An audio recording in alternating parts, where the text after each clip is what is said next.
Hi guys, welcome back to another video. Today we're taking a look at another Microgalaxy Squadron ship. This one is the Imperial Troop Transport. So let's get started.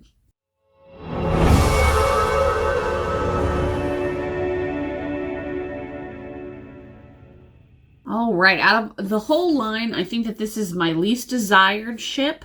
Personally, just as it is. I have never been a huge fan of the Imperial Troop Transports, just in general. I have always passed on them in most forms that they've come in, and they originally, showed up in the Kenner era vintage, and then we eventually did see them in show, I think, during, like, Rebels. But nonetheless, here it is.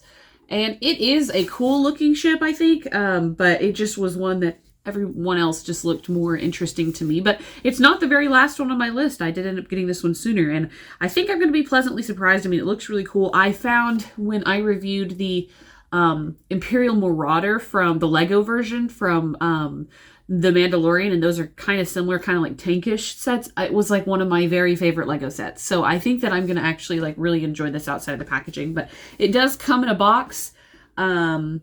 I thought that the size was kind of interesting. This is the only one in the transport class right now, and so they stuck it in a box, but it's actually not that big of a vehicle. It comes with 2 Stormtroopers, as you can see here. We have our first, launch edition. I was going to say first day of issue sticker, but launch edition sticker, and then the name there. On the back, we have the card, a couple of play features, and then some of the ships in the wave for Series 1, with the light armor class and starfighter class ships. So they kind of just pick and choose what they want to display, it seems. But let's go ahead and open this up and we will take a closer look. I think it's small enough where I can review it facing you guys, but anything bigger like the Razor Crest and Slave 1, I'm going to have to flip the camera around again like I did for the Millennium Falcon. So let's get started.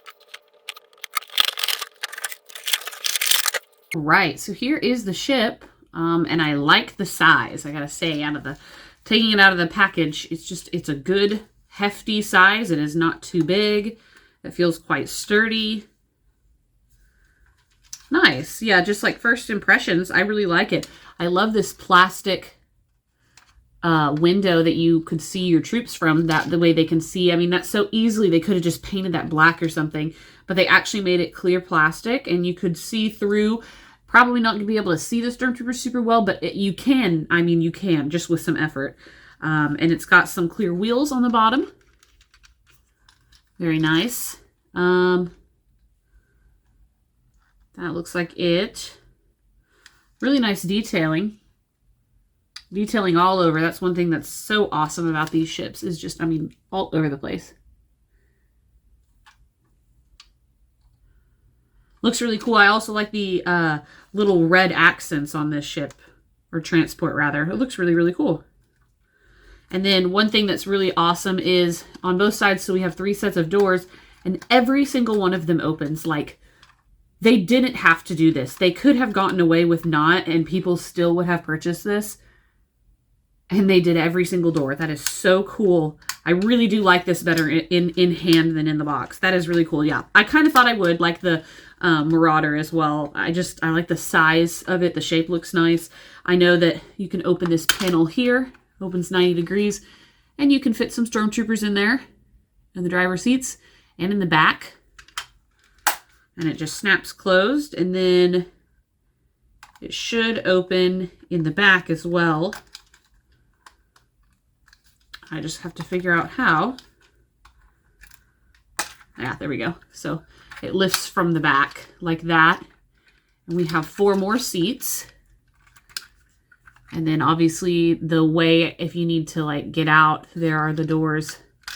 And it leads directly out, which looks really nice. We have some 360 cannons on the front there that aren't bad. They are in a different color gray, which is a little strange. This circles all the way around and shoots. And it looks really good. I mean, honestly, I've always thought that the Troop Transport was a little bit hokey, the way that you can fit the Stormtroopers in these like little pockets here. But seeing this actually makes a lot more sense, seeing that you can go in and out. And in theory, there would be sliding doors behind these, so you could like let troops out through these pockets. And I guess if they needed to defend their carrier, they could, go out. But the fact that there's like an interior and then they can go out into these like little door areas. Makes a lot more sense to me than how originally I had envisioned this. And I do like that there's a top front cockpit area too that is actually quite large. Taking a look at the figures, as I said, we get 2 Stormtroopers, and I'll take them out. They actually are different. One comes with a blaster and one does not come with anything. So you could have a designated driver if you wanted. There's obviously a really large flaw, I think, with this troop transport, which I'll talk about in just a second here. But here is the first Stormtrooper, and he has the blaster, as you can tell.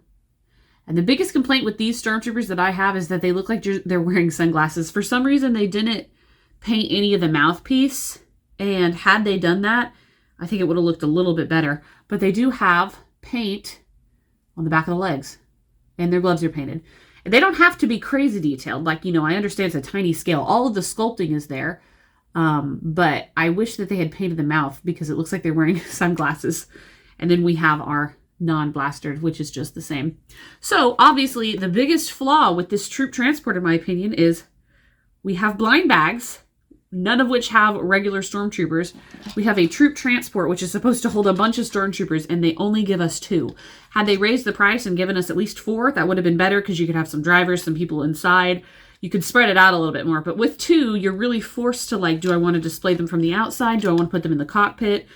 And you just have to make that decision, which is kind of unfortunate. Right now, we don't have another way to get Stormtroopers, so hopefully Jazwares brings some more Stormtroopers into their line in the future, maybe for Series 2, or just like, I wouldn't be mad if they released some like army building packs. I think that that would be really cool for clone troopers and Stormtroopers alike.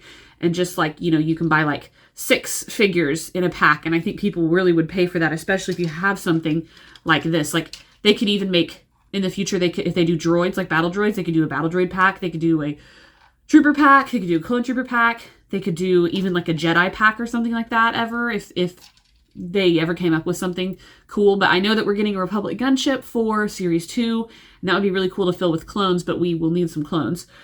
So that being said, I would love to see that down the line, and then I could forgive this troop transport for only I could forgive it for coming with only 2 figures, but nonetheless, they look pretty cool. The scale is great. You can stick the Stormtrooper in there, and he does not look too small. And they look really, really good, actually. I think that is a really nice look. And then, of course, you can put them in the cockpit in their seats. They're going to fall, of course, because I'm, you know, showing you guys from the front of the camera, so I can't hold it straight. But, yeah, overall, I think it's really quite neat. But I absolutely would love to get more Stormtroopers, at least to fill up these 4 sections and put some in the front. I would be happy with. But yeah, not too bad. Other than the lack of Stormtroopers, I think this is actually a really, really cool tank. I am pleasantly surprised. So I wouldn't count this one off your list if you are limited on what to get. I actually think that this is a pretty cool one, especially if you are like an OT fan, even though we didn't see it in the original trilogy, but we knew it was there, you know, somewhere. And it has since made its TV/movie debuts. So I think overall it's pretty cool, and it's still not too big. The detailing on it is fantastic as always. I don't think that the wash looks too bad. It does have some spots where I think whoever was applying this or whatever was applying it got a little bit heavy-handed. It kind of looks like coffee spilled on it, though I know it's supposed to represent dirt. But yeah, like in these areas, it's actually quite heavy-handed here. And that might have been that should almost be a quality control thing, I would think. But yeah, they definitely don't lack on the wash, as you can see in these areas. But it doesn't bother me too bad. I can see maybe some people that would really bug, but it is not a problem for me. And I like the heftiness of this ship as well. It's very play-worthy, truthfully, if you wanted to play with it. Really cool. So anyways, guys, let me know what you think about this ship in the comments below. And until next time, I will see you guys later. Bye.